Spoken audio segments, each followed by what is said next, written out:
Welcome alpha. திரு இயேசு கிறிஸ்துவின் நாமத்தினாலே உங்களை வாழ்த்துகிறேன்.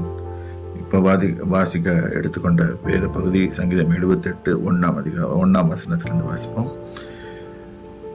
என் ஜனங்களே, என் உபதேசங்களை கேளுங்கள், என் வாயின் வசனங்களுக்கு உங்கள் செவிகளை சாயுங்கள். இன்னைக்கு நம்ம மனுஷனுக்கு ஒரு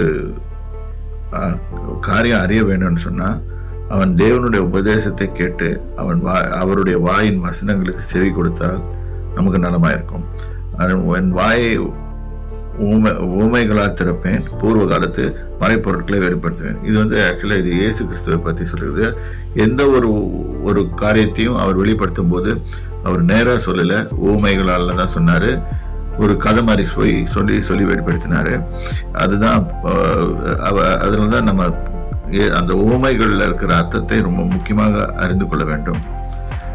அப்புறம் இந்த வசனத்தில், இந்த அதிகாரத்தில் ரொம்ப முக்கியமானது, அவைகளை நாங்கள் கேள்விப்பட்டு அறிந்தோம், எங்கள் பிதாக்கள் எங்களுக்கு அறிவித்தார்கள். இப்போ இது என்ன சொல்லுதுன்னா, நாம் நமது பிள்ளைகளுக்கு நம்ம தேவனுடைய வசனத்தை தெரிவிக்க வேண்டும். பின்வரும் சந்ததியான பிள்ளைகளுக்கு அவைகளை மறக்காமல் கர்த்தரின் துதிகளையும் அவர்கள் பலத்தையும் அவர் செய்த அதிசயங்களையும் விவரிப்போம். இது ஒரு இது மாதிரி எடுத்துக்கிட்டோம், ஓத் மாதிரி எடுத்துட்டு நம்ம செய்யணும். ஏனென்றால் நம்ம இந்த நம்மளுக்கு நியாயாதிபதிகளில் புஸ்தகத்தில் பார்த்தீங்கன்னா ஒரு 40 வருஷத்துக்கும் ஒரு சந்ததி மாறும். அந்த சந்ததி கர்த்தருடைய காரியத்தை மறந்துடும். அப்புறம் அடி வாங்கிட்டு திருப்பியும் கற்றுக்குவாங்க.